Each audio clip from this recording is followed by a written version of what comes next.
Vamos dar continuidade, então, ao assunto de carnes, né? Vamos falar agora da ação do calor.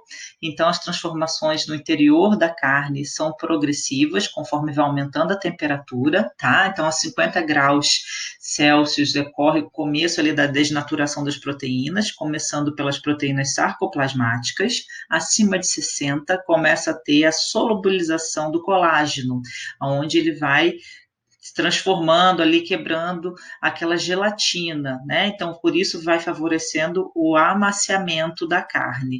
E também, se for um calor prolongado, né, a carne aqueceu demais, ela vai ressecar, essas fibras vão endurecer e a carne não vai ter mais essa maciez.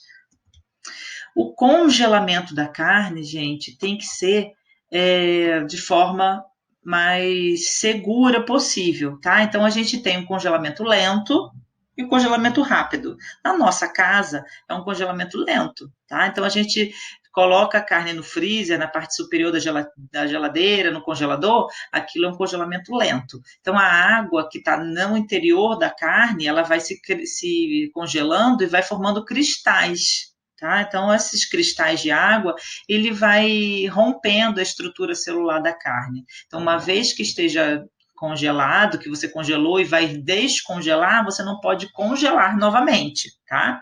O congelamento rápido é em frigorífico, em câmeras específicas. Então, como é muito rápido, não forma esse monte de cristal de água, então não tem tanta destruição no tecido da carne, tá? Nas fibras musculares. Então, também é melhor, né, para evitar mais a contaminação depois do degelo, tá bom? Por isso que quando está num congelamento rápido, de frigoríficos, a carne dura até 1 ano. Na geladeira vão durar ali vários meses também, mas é mais seguro quando ele está num congelamento rápido. O descongelamento, então, né, essa carne não, como eu falei, não pode ser congelada novamente uma vez que ela foi descongelada, tá? E aí esse descongelamento tem que ser lento, com precaução técnica, não é para ficar colocando no sol, na janela, no quintal, tá? Que aí a gente não está fazendo o processo adequado de descongelamento. O que é um descongelamento seguro, por exemplo, na nossa casa? É tirar do freezer e colocar na parte de baixo da geladeira. E aí, no outro dia, você deixa um pouco na temperatura ambiente ali, se você precisar ainda que ela não estiver totalmente descongelada, tá? Mas você não pode ficar colocando na torneira, acelerar esse processo, você vai gerar mais água no interior dessa carne, tá? Então, quando ela está descongelada lentamente, né, seguindo as precauções técnicas, ela pode depois ser mantida na refrigeração ainda por alguns dias. Claro, temperatura aqui, ó, de geladeira, tá? Processos de conservação da carne, você já deve ter ouvido falar em carne curada e defumada, né? Então, no processo de cura tem a adição do sal, mas também um pouco de açúcar e dos nitritos e nitratos, além de conservantes como o ascorbato de sódio e fosfatos, tá? Então, aqui, o problema maior do consumo de carnes curadas está aqui, né? Nos nitritos, nos nitratos, tá? E nesses aditivos como o ascorbato, tá? Que o consumo frequente, né, desses aditivos aí alimentares, eles são considerados irritantes de mucosa gástrica, tá? E podem até ter relação com o aparecimento de alguns tipos de câncer de estômago, por exemplo. Já a carne defumada, ela vai ter no processo de desidratação prévia, né? Tem uma secagem, né? E depois é aplicado a fumaça. Essa pode ser uma queima de alguns tipos de madeira, mas também pode ser em algumas estufas especiais, né? Próprias para aplicar essa fumaça, tá? E vai tendo um cozimento a vapor dessa carne nesse processo de defumação. Outro processo importante que a carne também sofre como pré-preparo é o amaciamento, né? Então, existem agentes amaciadores para a carne, né? No processo para deixar a carne mais macia. Um que a gente conhece muito é o batedor de carne, né?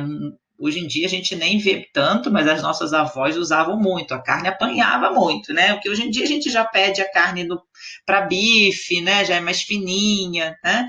Então normalmente você não utiliza tanto, mas é comum ainda ter batedores manuais. Então aqui eu tenho uma ação mecânica, né? Se usar um batedor manual para bife, é uma ação mecânica, né? Então, equipamentos industriais para muitas peças, porque ninguém vai fazer isso num lugar que tem 1000 refeições. Então, existem pequenas lâminas aí que fazem de modo industrial, onde ela não vai cortar a carne, ela só vai romper um pouco as fibras. Existe também um amaciador, né, um agente enzimático. Então, vai se usar enzimas naturais, né, a bromelina e a papaina né, do abacaxi e do mamão, respectivamente, são enzimas naturais que desorganizam um pouco, né, promove essa desorganização da estrutura da fibra, gerando então um amaciamento, tá? A carne fica mais fácil de ser digerida. É por isso que a gente vê muito abacaxi sendo ofertado em churrascarias, né? Então, ter o consumo do abacaxi junto com a carne favorece o amaciamento dessa carne e a gente consegue melhorar essa digestão, tá? E você até pode colocar um pouquinho do suco, né? Um pouquinho da fruta por cima, por exemplo, se você quiser fazer esse teste na sua casa, né? Claro que também existem amaciadores industriais, tá? Que é utilizado na indústria, mas são assim, são feitos a partir de ações enzimáticas, como eu expliquei. E existe ainda a ação química, né, onde vai ter a mudança do pH. Então, o próprio processo de vinhadalhos, né, que a gente coloca vinagre, bastante alho, o limão, né, nas carnes, esse tempero que vai deixando a carne ficar horas marinando ali, né? O que acontece? Eu tenho uma mudança do pH, esse meio vai ficar mais ácido e vai hidrolisar as proteínas. Vamos falar agora, então, dos cortes, né? Então, alguns cortes aqui. Vocês têm já um glossário, né? Eu já dei para vocês no começo do semestre, né? Só relembrando alguns nomes aqui. O que a gente vê para espeto, que a gente vê até na rua, né? É o brochete, ou seja, são pequenos cubos de 3 centímetros, mais ou menos, né? Porque o indivíduo vai comer aquele pedaço inteiro na boca, né? Então não deve ser tão grande. O goulash é para fazer na panela, então são cubos maiores, tá? Pedaços maiores, é a carne em cubos que a gente vê, são pedaços de 4, 5 centímetros. Picadinho, então são cubos bem menores aí, né? Então de 2 centímetros. E as iscas, que são em tiras, então aqui são pequenas tiras de mais ou menos 5 centímetros, mas elas são bem fininhas, apenas 1 centímetro de largura. Na cocção, qual é o principal objetivo que a gente cozinhar as carnes, né? Destruir patógenos. Então, a gente impedir o crescimento dos patógenos. Então, que pode estar ali até no processo de descongelamento.